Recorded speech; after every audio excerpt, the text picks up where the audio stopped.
MLS Aces Podcast. This is your host, Tom Sweezy, joined once again by Jason Vivang. Jason, this is episode 335. We got USMNT talk. We got Open Cup, Canadian Championship, youth, everything that we could possibly, I think of about U.S. soccer is all going to be in this episode. So are you mentally ready for it? Yeah, I'm excited, man. I love having too much. Too much to talk about is always good, I feel like. Especially, I think if I were to rate all the things we could talk about, these would be probably the top things to talk about. That's fair. Versus, talking about transfers is not, always my favorite. But No, we got lots of games going on, and we got a U.S. roster drop. It's all good news. Exactly. It's potentially all good news. No, I'm keeping myself blissful. That's going to be the name of the episode. Blissful Jason? Keeping it blissful. Is that even a word? That's got to be a word. Blissful. Yeah, blissful. Blissful. Yeah. Full of bliss. Yeah. That's fine. That's English. We're going to have a great conversation about the goalkeeping for the U.S. men's national team pool. Look, I'm excited about one. And let's just roll into it because I feel like to full transparency, we're recording on Thursday. I'm going to drop the episode as soon as I can after we record to keep up with the Thursday drops. Sorry about things being a few hours late, folks. But it is a good thing that I think we recorded a day later because we got the USMNT roster drop. So Pochettino has called up his 27. Yeah, because originally it was like 70 names or something, right? Yeah, it's the 60 name. Yeah, just the full list of which is just so unhelpful. Why is that even a release? To be quite honest, it's the running joke of the best thing about that 60-man list is you just get to see everyone's middle names. That is the best part of that entire list. But Pochettino has called up his 27-man June training camp roster ahead of the Gold Cup, and obviously this is also the smaller roster for the final, whatever it is, 23-man roster, 23-man roster for the Gold Cup. So gonna run through it super quick. Goalkeepers: Matt Turner, Zach Steffen, Matt Freese. Do you want to run through it by position group? Sure, let's do that. Let's do goalkeepers. People don't have to remember who you said. Let's do goalkeepers. Matt Turner of Crystal Palace, Zach Steffen of Colorado, Matt Freese, shout out of NYCFC, and Patrick Schulte of the Columbus Crew. I mean, Jason, it's still Matt Turner's the number one keeper, I'm going to assume. Not for me. Well, okay, for Pochettino, the guy who's making the lineup decisions, I'm going to say it's still Matt Turner. But who is your I mean, wait, we think so? I'm blissful. I didn't think we're getting this spicy right into it. I'm not trying to, but this has been. If we remember the last time we talked about a U.S. roster and remember what happened. Yeah, fair. Are we sure? I'm not even coming at it in any he doesn't play really for club. I like Matt Turner. I think he's a good goalkeeper. I think he needs to play for a club team. I don't think Crystal Palace knows he's on the team or cares. I mean, he is an FA Cup champion, Matt Turner. Okay, so why? My question is it 100% he starts? I guess in the June games and the Gold Cup. I don't think so because Pochettino has spoken very highly of Zach Steffen in the past. I would like to see at a minimum, because these first two games are basically friendlies, or they are friendlies, right? Not Matt Turner playing. Just to see. They're friendlies. Steffen, Freese, and Schulte get I mean, I don't even think Steffen needs an opportunity. To be perfectly honest, I think Pochettino likes him a ton, and Steffen's going to be part of this group. I think Freese and Schulte need to get opportunities to play and see. Well, I think the decision between who's third on the final roster, which is probably between those two. Yeah, I'd assume. But I think it's Freese, but that's just maybe I'm biased. Honestly, from a really, I guess, me unbiased opinion is I don't really care. I think both are good. Yes. I mean, ultimately, look, I'm not going down a 10-minute conversation of who the third goalkeeper on a roster is going to be. We've done that before. I'm not doing it again. I love the conversation, but I'm not doing it. My only not 10-minute, not unhappy is I just want my goalkeepers to be playing. Yeah, I agree. I've said it so many times, but it's like, I don't know. I'm a big form guy. I like seeing team form. I like seeing player form. I think it matters a lot, especially in tournaments. I'm going to say this less about the goalkeeper position group and more about, I think, this entire roster. And I think this is going to be a theme as we talk about it, is Pochettino seems to very much value form from what you're saying. Matt Turner maybe is the exclusion of that, but I think a lot of these guys have been playing at a super high level and they're being rewarded no matter if they're playing in MLS, Europe, La Liga, whatever. They're being rewarded for that form and being called into this roster, which I like. I would 100% agree. I think the exact same. You can clearly tell Pochettino's watching constantly every week, be it Europe, MLS, wherever, which I really like to see. I don't know. I don't remember what my last thought on when the goalkeepers were, but I think Matt Turner has earned his right to like be in this name every time. Sure. I just don't think he is a Sharpie starter, every single game. I don't need 90 minutes from Matt Turner because I don't. He needs to be in the conversation, but I need to see him start playing for a club. I think I need to see Matt Turner back starting in MLS, but that's a whole other conversation. Let's go to the fullbacks, Jason. Starting anywhere. That's all. I don't care where he plays. I want to see him just back in MLS at this point. I'm full on the MLS. I mean, this is an MLS. MLS has also been having, I think, a really fun season this year. Yes. Like, I don't know, correct me if I'm wrong, but this season feels a lot better. Not better, but like energized. Yeah, than previous seasons. Blissful. Yeah, the season's more blissful. The season's got just like there's chaos happening every week in like a really fun way. Yes. Unless you're a Galaxy fan, but I mean, yeah, unless you're or Montreal, honestly, that might be worse. All right, let's get to the fullbacks. The one big exclusion from the fullback group is Anthony Robinson. So I just want to get that off the jump pretty much he's been Pochettino came out today and said he's been dealing with a knock. He's been seeing a specialist. So it was a decision from Fulham and the USSF to keep him out of the Gold Cup group and let him rest this summer. So I think I'm totally fine with that. He's been dealing with I would be interested in people who disagree with that, especially out of a player that is probably one of like two that I don't need to see. I mean, I want to see. Don't get me wrong.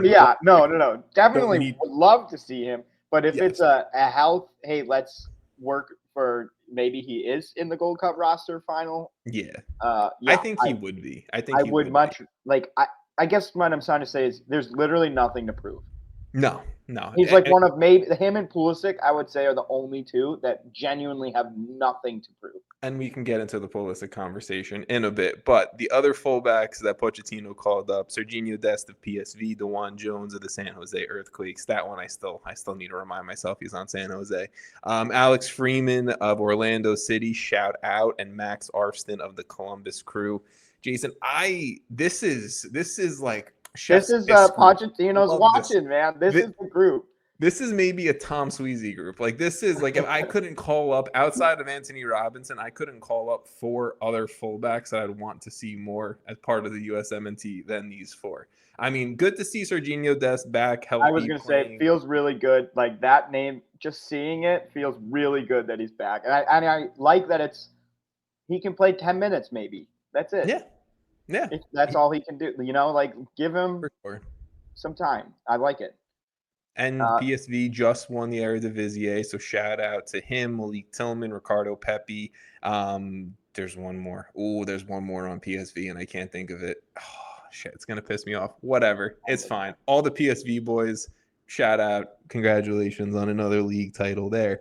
But the other 3, the one...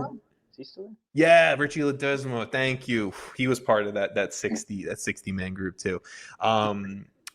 The other 3, though, Dewan Jones, Alex Freeman, Max Arfston. I mean, Alex Freeman. That one really caught me off guard. I like that one a lot. He has been. No, I don't. I think it's a good call up, but I just didn't expect. Like, does Greg call up Alex Freeman if this is his roster? And I'm a Greg supporter, but I don't think so. I like how you're slowly turning on Greg.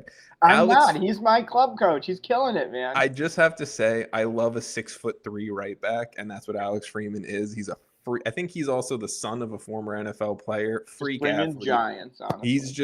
He's if you told me at some point during this Gold Cup we had Serginho Dest pushing out to left back and Alex Freeman playing at right back, I wouldn't hate it. I'm just going to be honest. DeJuan Jones, Max Arfston, shout out. We've seen you for the US. I love it. Great. Awesome. But Alex Freeman's my dude that I'm like, I want to see him shine at the USMNT Very level. deserved call-ups here. 100%.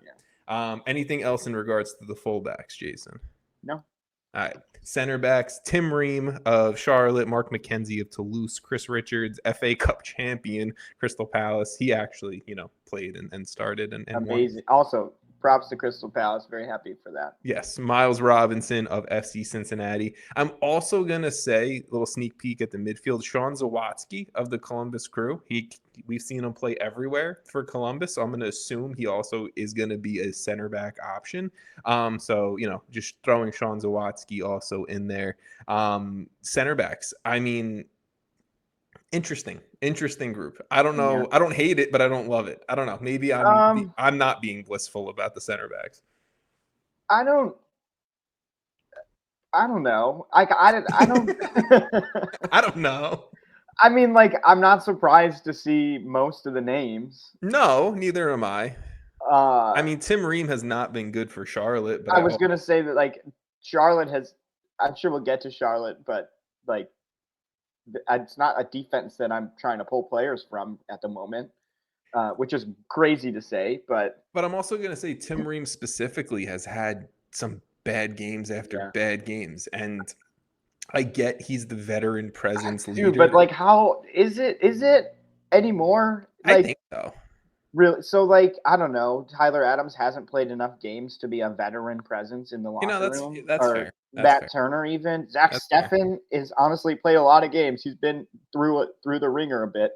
I you know what? I'm leaning more towards agreeing with you. Okay. I will say that there are a lot of names on this that are not at all veteran names, especially in the midfield. But I think I'm past the point of bringing in a Tim Ream because we need an older player, I guess I also just really quickly for the fullback group forgot to bring up Joe Scally. I mean, that's an interesting one. I don't know. He's a starter at the Bundesliga level. Yeah. Has had an okay season. Nothing fantastic, but just another name to throw in there. I guess Alex Freeman getting the call up over Joe Scally is a story we didn't talk about, but whatever. Center back level. Some of the European players, it's their off season. Yeah, but again, the Gold Cup. So the gold. This is the last major competition before the World Cup. That is the overarching conversation that I think. Yeah, we're getting to the point where it's we don't need to see a bunch of new names as much as let's nail down. I want to see 30 guys who are realistically going to be World Cup roster contending players, and then we'll take it from there. Although I don't think. I mean, I would probably argue against Alex Freeman being a World Cup. That's a take. I'm just saying right now. I'm trying to think of another name. Give me another name besides Joe Scally and Serginho Dest at right back. Yeah. Tell me. I guess no. I guess I picked a bad example, but my thing is most of the people on this roster, I was trying to say I could see in the World Cup roster. And I'm not trying to argue here with you. I could see Alex Freeman be the backup right back at 21 years old in the World Cup roster. If he's been unbelievable for Orlando, he's at a point where I feel like he could get transferred over to Europe and it could be a very nice little career path here for Alex Freeman. But whatever, it's fine. Center backs. The only other center backs that I thought of that weren't part of this group and weren't out because of anything major that I saw online or can see of was Cameron Carter-Vickers and Austin Trusty. I don't think Celtic are playing in the Club World Cup, so I don't know why. Maybe injuries or whatever that people aren't talking about, but those are the only other two center backs. I'm fine with the group. Tim Ream, I'm just meh about at this point. I don't think Tim Ream should be. Who do we think is the starting pair? McKenzie Richards. Really? Okay. I mean, in that case, then I don't really care if that Tim Ream gets called up, right? I mean, sorry, who do I want to be the starting group is Mackenzie Richards. Who do I think Pochettino's going to start is probably like Tim Ream.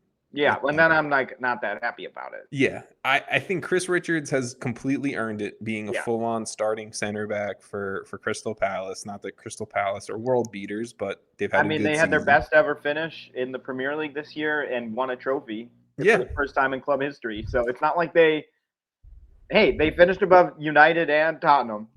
Hey, shout out Tottenham, first ever trophy. Which maybe is not the not the stick we want to base. Not the All right, let's move into the midfield, Jason. I like the midfield. I'm going to throw out the three big names that aren't in the midfield. Weston McKennie, Gio Reyna, not called into this group because they are going to be part of the Club World Cup this summer. The same is also going to go for Timothy Weah when we get to the wingers, so just throwing that one out there. The only other midfielder that I didn't expect not to see, to be honest, was Yunus Musa, who was part of the 60-man group, wasn't called in. I mean, Yunus Musa has had a very poor season for AC Milan. I mean, AC Milan's had a poor season overall, but the rest of the midfield group, Tyler Adam, Bournemouth, Johnny Cardoso, Real Betis, Malik Tillman, PSV, Jack McGlynn, Sebastian Berhalter, Diego Luna, Luca De La Torre, and Sean Zawadzki. Again, I'll throw them into the midfield group too. I mean, I love the group. MLS heavy, but I love the group. Yeah, I mean, I think like the players that were quote unquote like snubbed or whatever, I don't really feel like I would take Gio Reyna at this moment over probably any of these guys. I'd take Gio Reyna over Luca De La Torre. No disrespect, Luca, but what has Reyna done? What has Luca De La Torre really done since his move to San Diego? I'm not gonna sit here and say Luca De La Torre. Okay, one player, but like you're not. I'd take Weston McKennie over Sean Zawadzki. Okay, yeah, that's why I didn't mention Weston McKennie. I think I would in like Weah. Well, Weah's more of a attacker, I would say. But, yeah. Yeah, I mean, Jack McGlynn totally earned it. Zawadzki totally earned it. Diego Luna totally earned it. Sebastian Berhalter totally earned it. Berhalter in, Reyna out. That's the big story of this entire roster call up is that, you know. Oh, the clickbait. I'm just gonna clip that and throw it into the social media post. But realistically, look, Johnny Cardoso's had a fantastic season for Betis. Tyler Adams has, knock on wood, continue to be healthy for a large chunk. Well, and played pretty well when he's come back. Exactly. Malik Tillman just won an Eredivisie title with PSV. And then you just have this crop of MLS young talent that is just pushing into this next stratosphere. The McGlynn's, Berhalter's, Luna's, Zawadzki's, right? So I think this midfield group is actually, even without Weston McKennie and a Tanner Tessman, I forgot to throw Tessman in before, who's had a pretty good season with Lyon, and Gio Reyna, I think this might be the strongest this midfield group has looked in maybe 3 windows. Maybe that's a hot take. Probably the deepest. Like, yeah, I could see any number of these guys starting. So I think, like, I don't know, maybe we've had better midfields like of players, but I think there hasn't been this much like interchange between players, you know. Like I could see Jack McGlynn starting, I could see Diego Luna starting, Zawadzki could start, you know. I mean, I'm sure he'll get time somewhere. Tillman, Berhalter, all of them. Yeah. And the other Tyler thing Adams, is McGlynn's been playing out on the wing for Houston. Diego Luna has played out on the wing for RSL. I think and we've seen Tillman get opportunities out on the wing. I think these are also opportunities we're going to see these guys get because the winger group, quote unquote, that was called in isn't the deepest right now. It's Brendan Aronson for Leeds. It's Quinn Sullivan, shout out for the Philly Union. And and it's Haji Wright for Coventry City. And Haji Wright, you know, we've seen him at the wing. We've seen him up playing striker. So it's not like I don't think we're going to see Tillman, McGlynn, Luna out potentially playing a little bit more out wide compared to central and in midfield with Adams and Johnny Cardoso and Sebastian Berhalter and whoever else you want to throw in there. So That's probably why there's only 3 wingers on the roster. Yeah, for sure. Because half of these guys can kind of play multiple. Yeah. I mean, Quinn Sullivan and Brendan Aronson, also dudes who can play more centrally. So it's not like... Oh, the strikers are like strikers. Yeah, like 100%. Number 9.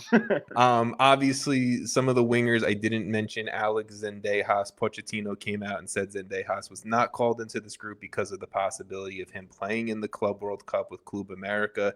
I'd be interested to see if LAFC do get the spot over Club America if Zendejas makes his way back into the group. I'd be interested to see that. I'm a Zendejas liker, I guess. Into the June games or the final Gold Cup roster? Into the final Gold Cup roster, not for the June games. I could see final Gold Cup roster. And then obviously the big one, right? The face of the program's Christian Pulisic. Apparently, Christian Pulisic and his team have asked the USSF not to be part of this group for this summer. Reports are coming out that Pulisic has been dealing with a chronic hip issue and that he's been receiving injections for all season long with AC Milan, and he's had, his career best year with AC Milan as far as him statistically, personally, not AC Milan success. So do we want to save the Christian Pulisic conversation for now or later? Let's just do it now. Because it is an injury, the injury report stuff started coming up this morning. So again, another reason why I'm glad we pushed off recording a little bit. Because it is an injury, I'm very much okay with it. I just think, just like anything else, right? Just like LeBron James, just like Michael Jordan back in the day. I'm big into basketball right now because of the NBA playoffs, right? And just like Jalen Brunson and Tyrese Halliburton, right? We'll go into that. When you are the face of something, when you are the reason why people are tuning in, when you are the star for your country, your team, whatever, there's a lot more extra eyes, criticism, and I think kind of comments that get thrown around. If Christian Pulisic is injured and he needs some time off to rest, I'm okay with it. Do I love it? No. Do I want to see him part of every group? Yes, because again, World Cup's coming next year, but if he's injured, then that's a whole different story. The same way I'm talking about Anthony Robinson, right? So my tone has changed a little bit because I didn't know about an injury, but would I have preferred to have seen Christian Pulisic in this group playing? Yes, but the dude's injured. He needs some time off. I'm sure him, AC Milan, Pochettino, USSF have had these long, detailed conversations, and I'm okay with it, ultimately. I know people are very one side or the other on social media about this. It's ridiculous. It's kind of surprising to me. Like, I don't think this is an issue. If he was a healthy scratch, that's where I have a little bit more of an issue. If he was healthy but wanted an off season, you would still have an issue. Like, yeah, only because if it was Pochettino doesn't like him and he's a scratch because he's healthy but just not likable or something, yeah, then I'd have an issue. But that's clearly not. Yeah. Like I said with Anthony Robinson, like him and Pulisic are probably the two players that are the only two players right now I would confidently say 100% are in, barring injury, are in the World Cup. And that's where I agree with you fully. That's where I still say I want to see them in the group, though. But if it's injury, that's a whole other. I guess the wording on his comment is definitely including the Gold Cup, right? It's not just these two games. It's out for the summer. This is all about Robinson and Pulisic and all of these guys, right? Like, if you didn't make this 23-man group or 27-man group, I think maybe excluding Zendejas, you're not part of the Gold Cup roster. Okay. I don't know. I get what you're saying. You want as many reps or whatever as possible before the World Cup. Yeah. But I don't. What I would prefer actually is almost like Pochettino, and I don't know how this is going to work, and I don't manage the U.S. men's national team, so I'm not the best person to go to. But I would prefer the World Cup's a year out, roughly a year in 2 months. I kind of want them to pick. He doesn't have to announce it, but pick his team or 30 players, and then just run with them in friendlies starting in the fall. Like, I don't think it needs to be like Pulisic playing alongside Quinn Sullivan and let's just put Ajimang right now. Yeah. That might be the World Cup roster, or it might not be at all. So, like, is it really, really that valuable for him to play alongside, those two guys with, I don't know, Luca De La Torre behind him? That's a fair point. And look, I'm not one to like. I think there's fair arguments on both sides of the coin, right? I don't think there are with him actually announcing that he's injured. No, but and that's what I was about healthy, to say. Yeah. If I exclude the fact that he's injured, and we're talking about a fully healthy, which we're not, so whatever. I mean, we're coming off of like, if Dempsey was healthy, there's not a single camp he would ever miss. But I think this is kind of a dumb argument anyways, because if Pulisic was healthy, from what we know is he would always be in these teams. Like, exactly. I think he really values putting on the U.S. shirt and playing for the U.S. Like, I have no question in his commitment. Like, I don't know. I don't understand the argument because if he was healthy, but that's an if. It's not. Has he ever missed a tournament or a no, camp? I don't think he's this feels like the first time he's ever asked to be not called into a group. And obviously this morning reporting coming out that he's not being asked because he's dealing with a hip issue, which is a whole So the reporting was premature, saying without the full story, and so people freaked out. Shocker. And look, again, if I'm not even going to go down the conversation because you're 100% right. If he's healthy, it's a different conversation. If he's healthy, he's playing though. Like, yes. If we go off every knowledge of the player we have, which is if he's healthy, he's playing. So it's blissful today, and I'm feeling like I'm totally fine with this. I think this is the biggest non-issue in U.S. soccer Jason's that we've feeling totally blissful about the soccer fans on the internet. He's blissfully. I'm putting the complainers out of my mind today. Okay.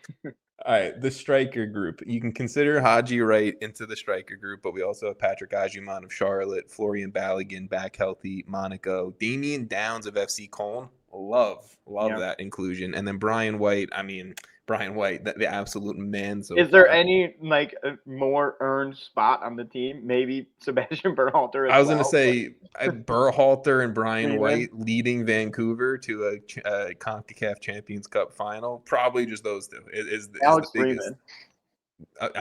Sorry, don't get me started on Alex Freeman talk here, okay? But no. I mean, to an outside person though, that isn't like a huge MLS person, they're probably like, "Who the fuck is that?" But it's like the most earned. Like, that's what I mean by it's like so earned. Like, wait until Jason. People Alex Freeman. A Berhalter, is he related? Why is he here? They're not even gonna realize he's been balling out. Alex Freeman better be starting for like. I don't even know. I'm going to go Crystal Palace. I'm going back to Crystal Palace. He better be the starting right back for Crystal Palace next year and pushing for European competition because Alex Freeman's a baller. That's all I got. I agree. Let's see what his age is. Well, he's 21. He's 20. I don't know. I want him if he's playing every week. Yeah. If he's not, no. Alex Freeman, I was about to say, I can't think of a team off the top of my head. I can't think of a team right now. I'm fired up for Alex Freeman. Who was FC Dallas? Brian Reynolds? Yeah. Shout out Brian. He's starting right now for Westerlo. Okay, but my point is, and I think at the time we were like, is it a good move to go to Roma? I don't know. I want a full season of Alex Freeman in MLS. And if he can keep up this form for a full season, he's going to be the starting right back for Inter Milan next year. Okay. It's what's happening. So if he goes and he's the starter, so my only fear is a premature move, which I've seen plenty of. Caden Clark. I mean, I could probably go through our history of podcasts and name thousands of different episodes where we've talked about moves that probably happen too fast. All I'm saying is Xavi Alonso's going to be making sure Alex Freeman is his first signing at Real Madrid is all I'm saying. You could. That's all I'm saying. I mean, Zach Steffen, another one. Zach Steffen's a different case, but yes. Same with Matt Turner, another kind of different case, but same. All right. give me just I'm gonna give me one player that you're like outside of Alex Freeman, of course. Give me one player that you want to see getting starts, minutes, whether it's the friendlies, Gold Cup. Just give me one player that you're like, your eyes are gonna be fixated on when these games go on. I think I don't want to pick like someone obvious, so Oh, go maybe, with the go actually with the maybe this is obvious. This is my gut feeling. I really want to see more of Jack McGlynn.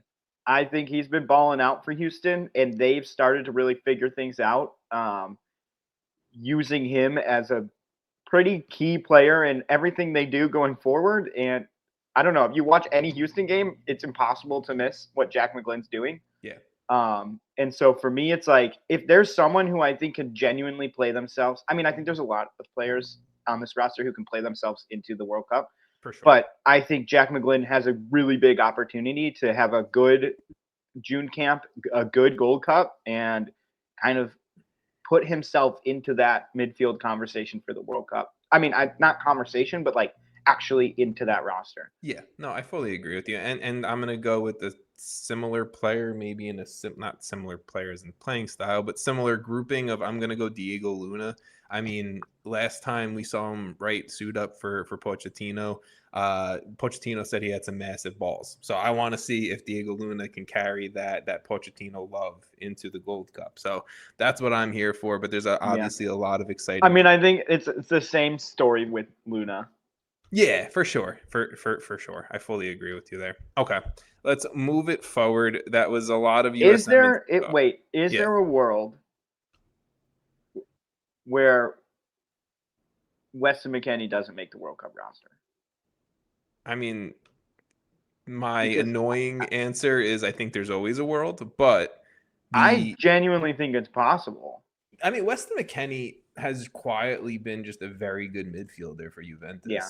It's not like he's and he's pretty consistent, having good performances. I don't feel like he's had a good U.S. performance in a while, but yeah, that's fair. That's fair. Also, this room is crowded. That's why I think a guy like a McGlynn, a Luna can set themselves apart because they also have a little bit of versatility to their game. Even Sebastian Berhalter.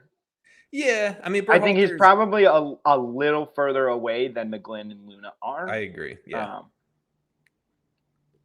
Out of this group, McGlynn and Luna are probably the two most likely to play themselves into the spots. I agree. And I also want to see if Florian Balogun can actually kind of play striker and put the ball in the back of the net. That's what I want to see. But he better score in these games, honestly. If he doesn't, I might be out on the Florian Balogun train. Not too long ago that I was hyping it up. And I mean, we didn't really talk strikers that in depth, but our options are just none of them excite me that much. I mean, Brian White excites me. Brian White might be the most exciting one. Yeah. And then Damian Downs might be number 2 right behind them at this point. Like Ricardo Pepi has not had a good year for PSV. I think Josh Sargent once again is dealing with an injury. Ajiman hasn't been great for Charlotte. Balogun has been injured and then hasn't really scored for Monaco. It's White and Downs. Ajiman, I think, has a lot of potential. I just don't. I mean, Charlotte hasn't been good, so I feel like it's hard to rate his 10 games on. He's played better for the U.S. than he has for Charlotte. Easily. I mean, Charlotte's been so bad. All right, I'm going to move us away from the USMNT and move us into the MLS world. Not to, I think, transition from a fun topic of the USMNT to a shitty topic, but it was announced that former Sporting Kansas City midfielder Gadi had passed away a few days ago at the age of 31. Reports coming out, I think the day after, that he had been going in and out of the hospital, kind of with some testing. He wasn't feeling well, whatever. And then it came back that he had cancer and that he unfortunately wasn't able to beat cancer. So there's no way of ever going about this well. I think, everyone has had cancer affect someone in their life, someone that they know, someone that they know that they know, whatever it may be. And cancer sucks, and it's a shame. And I've heard a lot of positive stories about people who from the Sporting Kansas City organization or SKC area that had like great interactions with Gadi Kinda. Amazing human being, a great soccer player, obviously. But just I guess I wish my condolences, and I have him, his family, and his friends in my thoughts, because cancer sucks, and him being only 31 fucking sucks. So yeah, it's horrible. Yeah. Well, rest in peace to Gadi Kinda. And I think it's kind of shitty that we've seen, I think, like 3 major deaths of former MLS players this year that we've had to talk about. And it's crazy. Just, I feel like all like way too young. Yeah. Everyone in their, early 30s. And I'm trying to think. Angulo, I think, was maybe in his early 20s, which is just disgusting. But we move forward, and we'll keep Gadi Kinda and everyone else in our thoughts for sure. Awkward transition into U.S. soccer, right? U.S. soccer, they have announced and approved a special small transfer window for all MLS clubs involved in the FIFA Club World Cup. This is going to be a small transfer window that's going to exist from June 1st to June 10th. So Seattle and Miami, they definitely are going to be involved in this transfer window. And if LAFC win their game against Club America, they will also be able to take part in this window. Players signed during this window can also participate in MLS action. So these 2, possibly 3 MLS clubs will get maybe a little early head start into bringing in a talent or 2 for the competition and for the entire MLS season. So I don't know if you have any thoughts on that, but it's definitely important to announce, I feel like. I don't really have any major thoughts. I'm curious what happens, but yeah, no, I mean, like I think it's even like money that they're borrowing from future like salary caps too. So I think they also have to pay it. I mean, I like that MLS is committing to at least trying, and trying to give them a little bit of help. Yeah. Yeah, I think it's cool. So. Because when Seattle has to go play Chelsea or PSG or whoever it is, let's not have a complete. I can't wait for Danny Musovski to just put him in a banger against like PSG. He's still rolling, man. He's killing it. All right. 2 really quick free agent signings. Inter Miami have signed free agent goalkeeper William Yarborough, and Nashville FC have signed free agent left back Tate Schmidt. Any thoughts on those, Jason? I'm going to say probably not, because. Yeah, that's fine. Shout out Tate Schmidt and William Yarborough. Canadian Championship. Actually, I guess like a goalkeeper signing for Miami is interesting. Yeah, Drake Callender reports he's injured.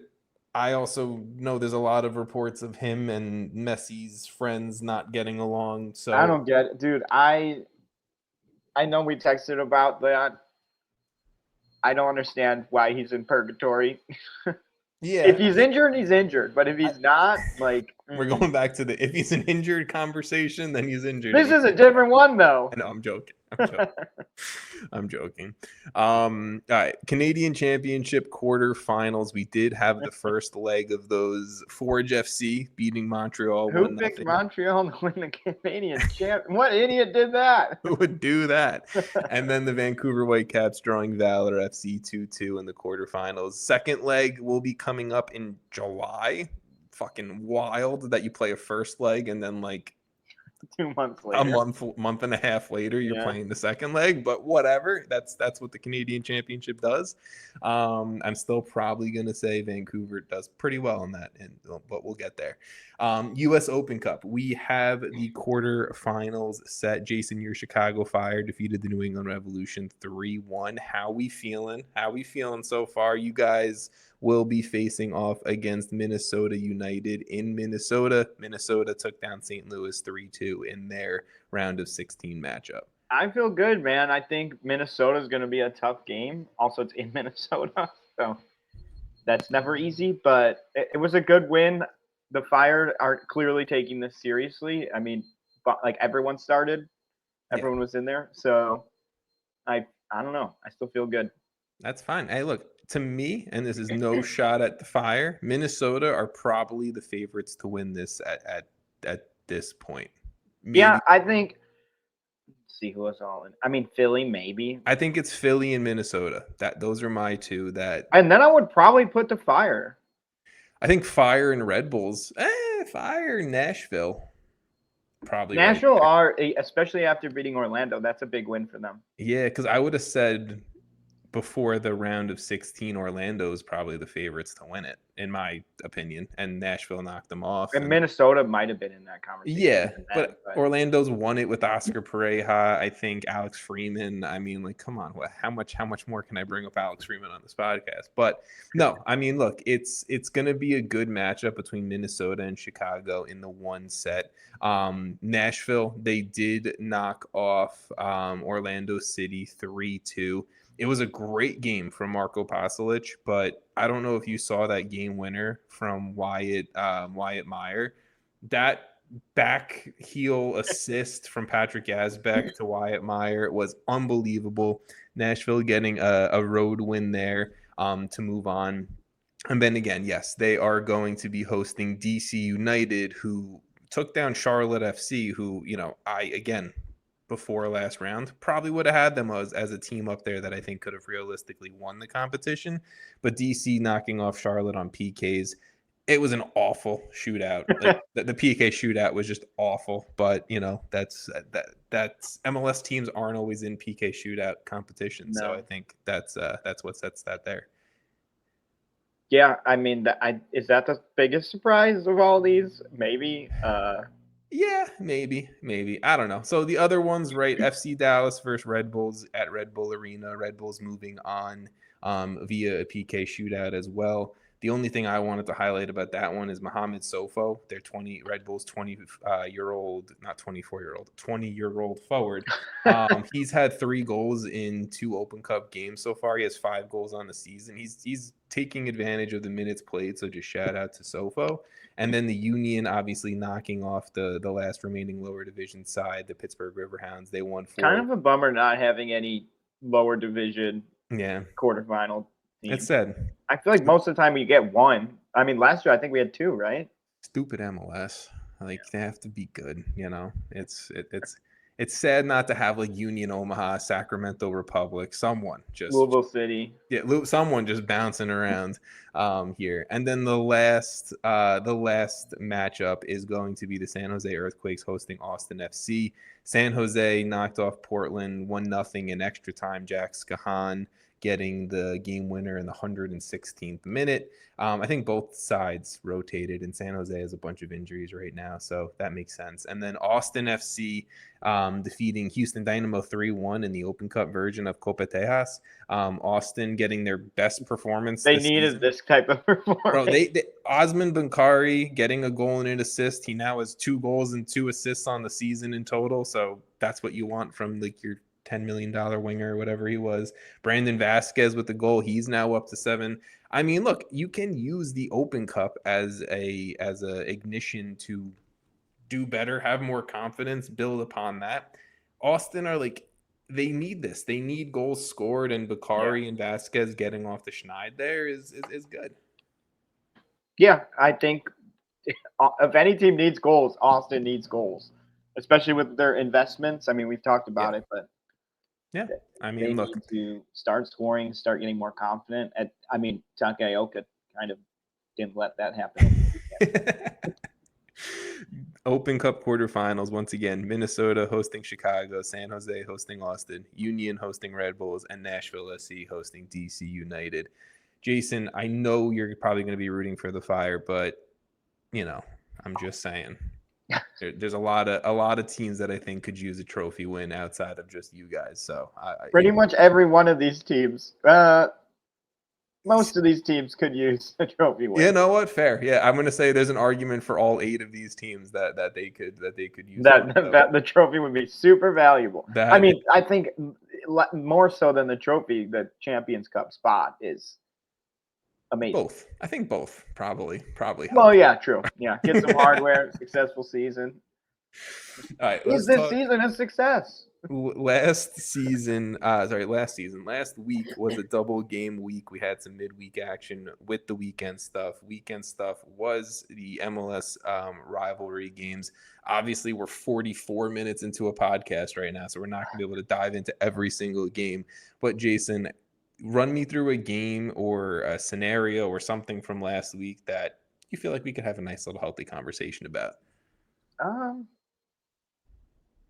I don't know. I feel like it's like a homer to pick the Fire game, but I kind of Fair. want to just simply because less so about the Fire. I mean, I think what the Fire are doing is exciting. Bamba's still looking really good.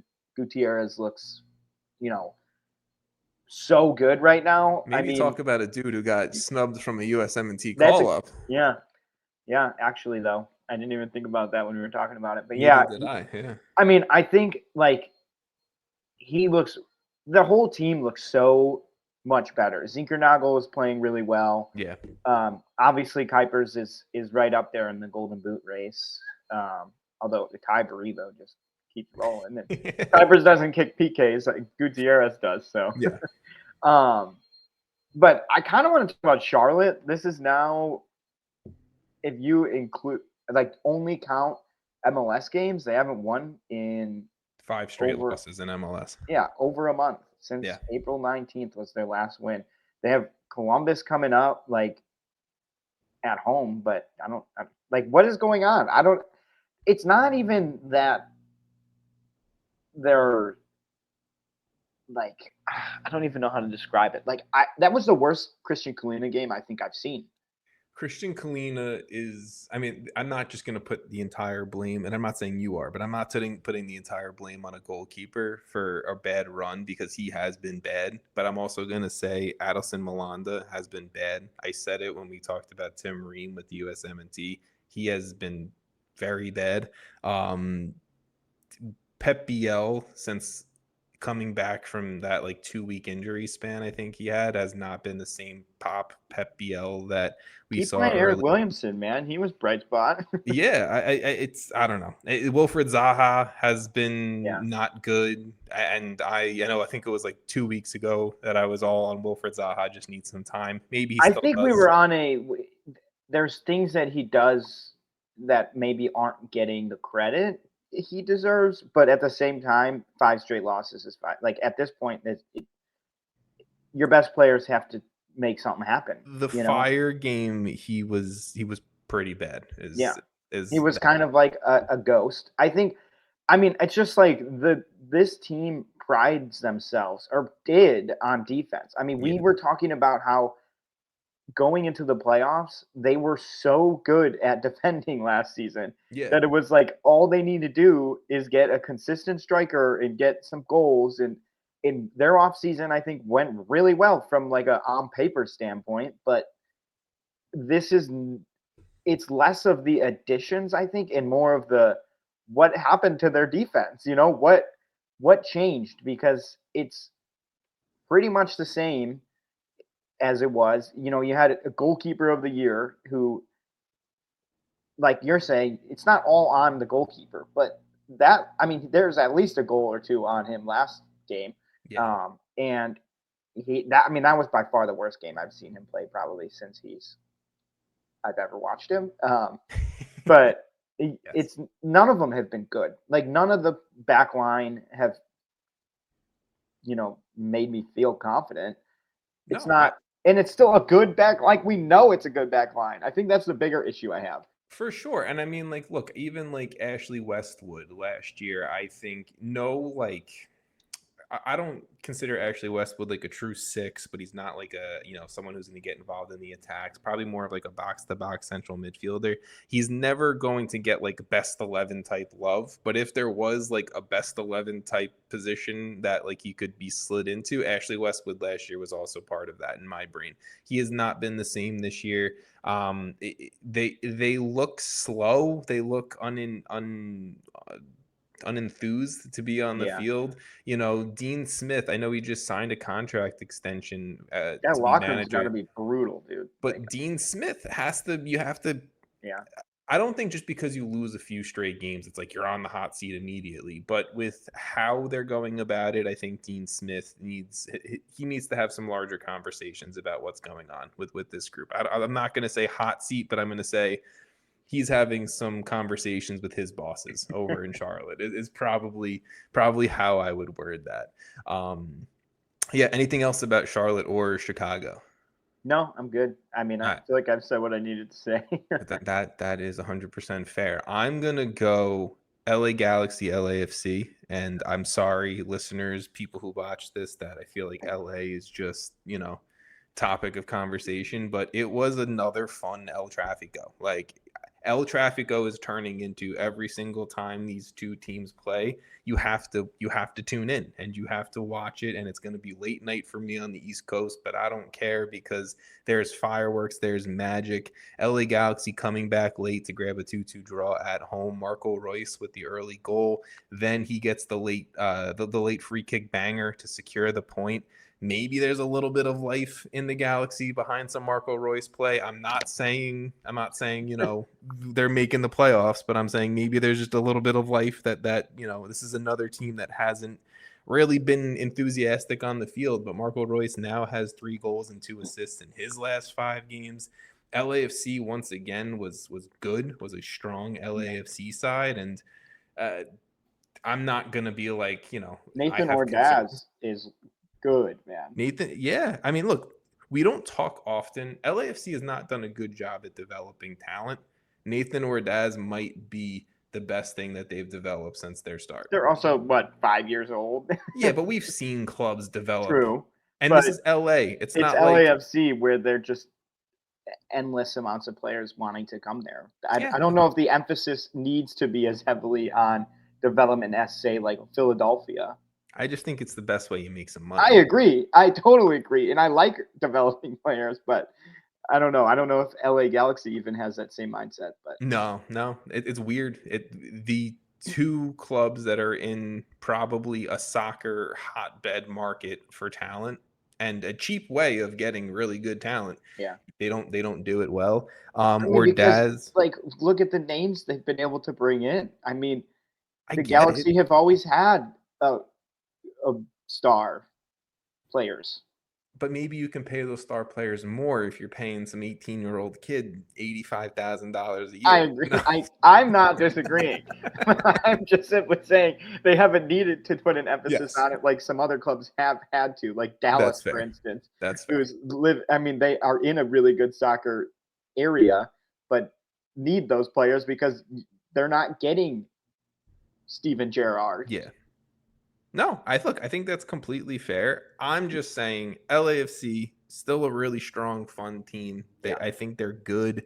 They haven't lost since April 9th, and that was their CONCACAF Champions Cup loss to Inter Miami. Galaxy obviously still win this. They're still setting that historically worst record for most amount of league games without a win. But I just liked the fight that they had. This is the best. I've asked for some signs of life. This was the best they've looked. I'm a little worried it was because obviously El Trafico gets players a little bit more. They could probably get up for it a little bit more. Well, now they have to go travel to San Diego next week. So let's go. They can win that. And then San Jose the week after. They're staying in the state of California, but they just got rivalry games or California. Get a win. Just get a win. just pick up one, please. They do play RSL in like 3 weeks, so maybe there. At what point? Actually, I'm not even going to say it. Yeah, no. We've done the Galaxy talk too much this season. All right, give me another game storyline that you want to talk about. It's another game people probably don't want to hear about, but really, I want to talk about Orlando. I don't even want to talk about Miami. I don't need to. I do, but it's lazy, shitty defending.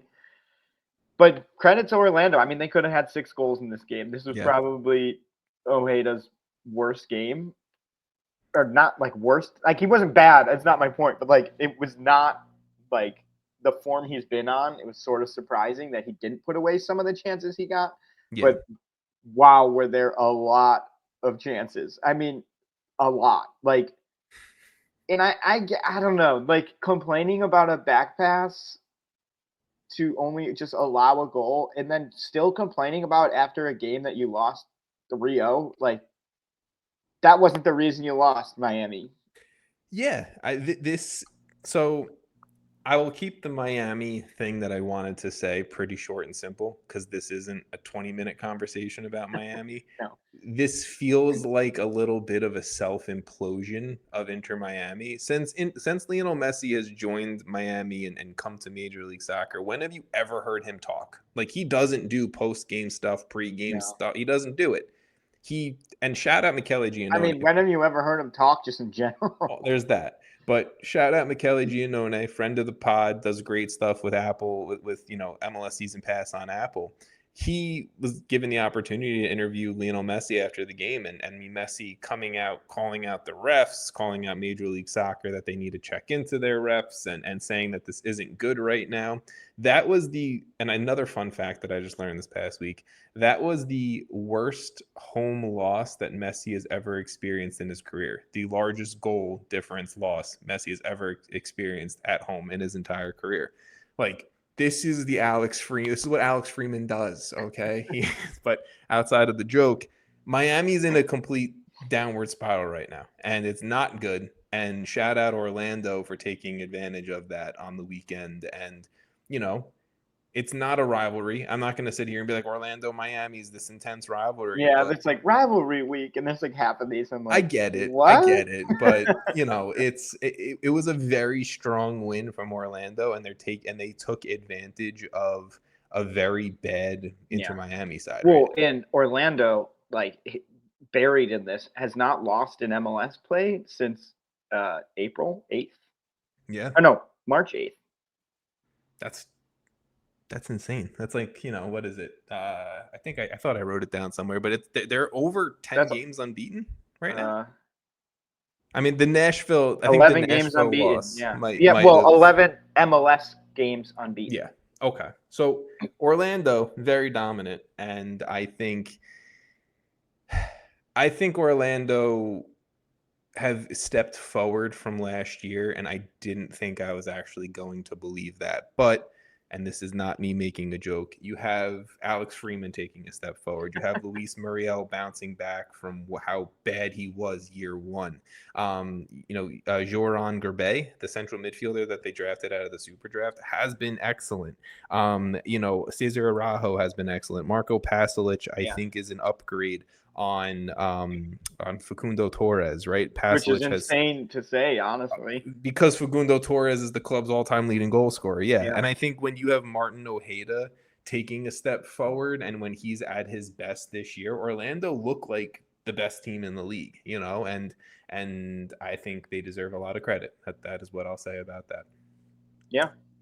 Gaese has been amazing too. Yeah, I mean, Gaese, he's been good. He's always a hit or miss guy to me. He's either having like a fucking screamer in net, or he's looking like prime. I don't know. My brain went to Ter Stegen, but sure, you get it. All right, let's move on. Stephen Fry. Yeah, give it an MLS. Stephen Fry in MLS Cup. That's what he looked like. Yeah. I mean, you did the homer thing. Can I just quickly do the homer thing and say, like, New York is blue, baby? Like, shout out to Hudson River Derby, New York City taking down the Red Bulls 2-0. Let's go. New York City, to me, I'll keep this short and simple. Every single match, you don't know what team you're getting that step on the field. It's like the same thing conversation as last season too, and they made the playoffs.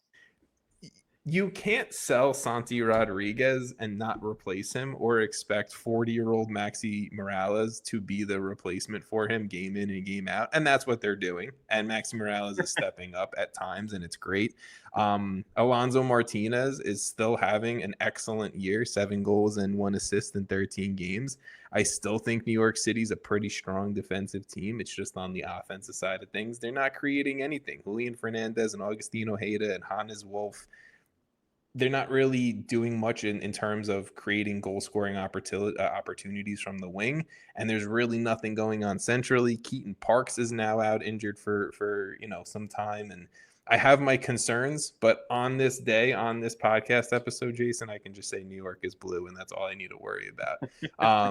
Anything else from rivalry week that you want to make sure we touch on? I mean, that Houston-Dallas game was fun. Again, I'm just going to give a shout out to Jack McGlynn because he's an absolute killer. That was beautiful. Jack McGlynn might have the best left foot in Houston since Brad Davis retired. Okay. Like Jack McGlynn. Also, Houston is like, I genuinely do think they're figuring things out a little bit. I agree. And they're they're not that far away from immediately being in the playoffs, basically. I would have liked for them to go on a little bit of an Open Cup run because that just feels like a prime spot for Houston to like take advantage of things. But I think players getting healthier, signings that kind of came in late, getting folded into the team a little bit more. I think Houston are safely like a top 6 playoff team in the West for me at this point. In 2 weeks, that might change, but we'll see. Dude, the West is kind of like it's kind of crazy just looking at the standings. The West is rough. I was trying to figure out, like, okay, top 6. But there's like some crazy numbers on some of these teams. Like, what is going on? The only other game there's so many goals against on some of these top teams. Like in the East, the top teams are like clearly top teams. In the West, it's like, what is happening after you get to like San Diego even? Yeah, I was going to say top 2-3 teams, and then it's just I don't even know how I feel about any of these. Look, the one large storyline that I want to say about last weekend was this was the first double match week in Major League Soccer this season, and I think you saw that take a toll on the weekend. A lot of 0-0 draws. A lot of New England, San Jose 0-0, Austin, Vancouver 0-0, Nashville, DC 0-0, right? Like Sporting Kansas City, San Diego 0-0. It was a lot of, I think, teams looked exhausted and beat. Yeah. And then it was either that or it was teams getting blown out. A la, Miami, Charlotte, Red Bulls. Not that was a blowout, but you get it. Toronto smacking down shit, dude. Montreal in a 6-1 Canadian Classique matchup. But the really good performances were few and far between. Minnesota getting a nice dominant 3-0 win over St. Louis. Shout out Julian Gressel, his first goal for Minnesota United. Good to see that. St. Louis, just Olaf Melberg. If we're talking hot seats, Olaf Melberg should be on that hot seat. I think they're at 11 winless, or sorry, 10 winless in their last 10 MLS matches or whatever. That's not great. Not great. So St. Louis concerns me. Minnesota. Didn't even shout out the Fire for having one of the good weekends. Yeah, look, Chicago has had one of the best weekends, and then a very nice midweek to go on top of it. Last thing that I just wanted to bring up. Wait, you muted. That was disappointing. It was like the last thing I want to bring up. Yep, that was disappointing. Well, the last thing that I want to bring up before we get into your weekend pick for games to watch is Hell is Real, because yes, it finished as a 1-1 draw, and it probably was a little disappointing as an end result there with that scoreline, but the Evander bicycle kick assist to Kevin Denke, obviously Diego Rossi getting his PK, but then Roman Celentano was excellent in net for Cincinnati to keep this game 1-1. Like, Hell is Real is really just turning into El Trafico of, I think you have to turn it on every single time it's on. Yeah, 100%. It's already there. It's definitely there. Yeah. It's not, well, I'm going to say the only difference is it's very much like an Ohio version of it where there's no stars. And it's, well, I guess maybe Evander and Denke are stars and Rossi's a star. Wow. The name brand, the coastal. I know what you said. Quit that part. I'm a coastal elitist, okay? I need names. Just calling out two of the biggest fan bases in MLS. Oh, I'm about to get dragged for that one. As soon as that came out of my mouth, I felt my face blushing on that. So deserved. They've earned it, man. 100%. I meant star as in like Dennis. No, that's not a good example. No, it's fine. Like Zlatan is what you meant. Zlatan, Olivier Giroud, Hugo Lloris. Olivier Giroud, who can't score a goal to save his life. Meanwhile, 20-year-old Nathan Ordaz needs to come in to save the day. You know what? I'm about to hear it on social media from Ohio fans. I don't need it from you too. You deserve it. That's fair. I do deserve it. Okay. I'm going to dig myself out of this and go, Jason, give me your game to watch. I will just say one more thing before the game this weekend. Yeah. Free Latte Loth. Please free him. Like, oh my God. Yeah. Oh my, he's trying so hard. Yeah. It is nothing there. Oh my goodness. Atlanta, figure your shit out. It's pissing me Atlanta off. winless in their last 8. They've only scored 4 goals in those 8 games. It's frustrating as hell. And it's not like outside looking in, you'd be like, what is Latte Lot doing? He's trying, man. He's the only one that seems like he's putting in effort in that. He's actually laying the ball off to other players in great positioning. He's holding the defense up. He's playing man. Maybe I'll say Latte Loss just needs to be more selfish. Just start fucking. Actually, he needs to start ripping it. I do think that's probably true, but that's fair. But you know what? Union on the flip side, another big win, another good win. Ty Baribo, his 11th goal in 14 games. Andrew Rick in net. Shout out 19-year-old Andrew. I think the Fire should start having Kuipers take him just so that we can compete. Kuipers versus Ty Baribo for the Golden Boot. Dude, Ty Baribo, where did this come from? I love it. Mean, but see, like, this is the thing. Ty Baribo, when the Union signed him like 2.5 years ago, like, I think he won the Golden Boot from like where he came from. Like, he just had to get comfortable. He just had to get comfortable. Yeah, I think he needed Jim Curtin out of his way. Yeah, Jim Curtin was. Hey, that's Jim Curtin. We can't slander his name. No, Jim Curtin, future LAFC manager. You can't slander that. Come on. It's actually like, clip that part. We're gonna need that for the future. That's the truth. I'm just speaking. I'm speaking that. I would love to see it. That's I think it's actually super possible. So yeah. All right. Game of the week. Let's see, game of the Saturday. We also, sorry, he was not a former Golden Boot winner, so I apologize, but he did score a shit ton of goals in his career before Philly. So I'm just saying that. Game of Saturday, because there's definitely a game of the week that's actually taking place on Sunday. Oh, for sure. I just saw that. Game of the day Saturday is Orlando City versus Portland. We've talked about Orlando a lot. Again, we didn't talk at all about Portland, which they might actually hate us because they so deserve it. But I keep forgetting to talk about them. We've pissed off Portland and the state of Ohio on the list. Don't say we for that second part. All right, give me why Orlando, Portland.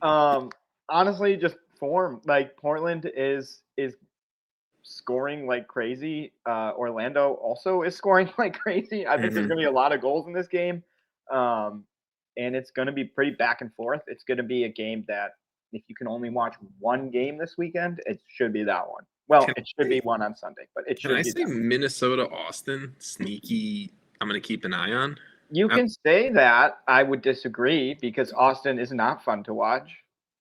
They're not, but I'm hoping maybe the USMNT Cup. You think that Austin, who cannot score with their $600 million, first of all, is now going to just start beating Dane St. Clair, who's an absolute killer in goal right now? Well, see, this is my two ways that this game goes. It's either Minnesota stays hot and Julian Gressel is just feeding Kelvin Yeboah and Minnesota wins like 5-1. I can't believe Julian Gressel is like, he's so good. What are we doing?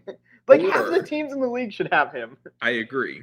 Or more. We get like a 4-4 game where Austin takes their midweek Open Cup performance and just brings it right into the weekend. 0% chance that Dane St. Clair lets in 4 goals and Austin scores 4 goals in a game. Fair. Now, if this happens, that'll be crazy. If either of those two things happen, that's what I want to keep an eye on for this game.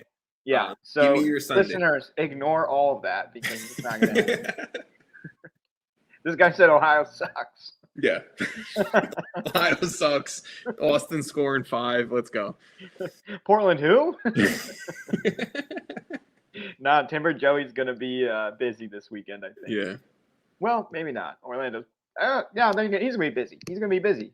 All right, give me your Sunday game and let's get out of here. The Sunday game is the game of the week. It is the derby for MLS Aces, NYCFC versus Chicago Fire. Also, it's just going to be a good game because they're both in very similar kind of positions. Yeah. I mean, look, I'm a little disappointed it's not the MLS Sunday Night Soccer game. I think it really should be. Like, what the heck, MLS? Don't you know who we are? You put Atlanta United on Sunday night? Well, they want the 65,000 and Mercedes-Benz and that whole vibe, and I get it. Yeah, they want literally millions of people to watch Latte Loth in jail on the field.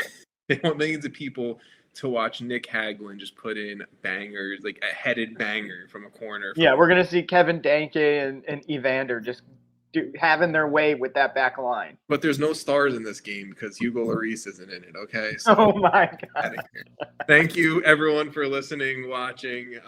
One more thing. We did not even bring up the fact that we had a Bruce Arena. What would we even call that game? It was just Bruce Arena players. All of them. Everyone on the field. I mean, there's a lot to it, right? There's 20 players, not actually 20, but it feels like 20 players across both rosters that have played for both managers. Yeah. Bruce Arena versus Caleb Porter, and, they fucking hate each other. And it's... Yeah, I was watching the wrap-up show, and they were talking about, like, the handshake, and they're like, a lot of respect there. And I was like, well, that didn't look like they were that happy to do that. Respect's not the word I'd use, but, maybe there's a handshake and a couple fuck yous under their breath, but that could be it. But yeah, that I wish that game was more exciting to talk about because the Caleb Porter Bruce Arena thing is always just fun. But I just wanted to mention it because I thought it was funny. Literally the entire rosters were just hanging out pregame, basically. Yeah, I mean, like they played with each other last year at some point. Someone played with each other somewhat last year. So yeah, all right. That's it. That's all in the episode. Thank you, folks. Tune in next week. Enjoy MLS. We'll talk to you guys soon. Bye.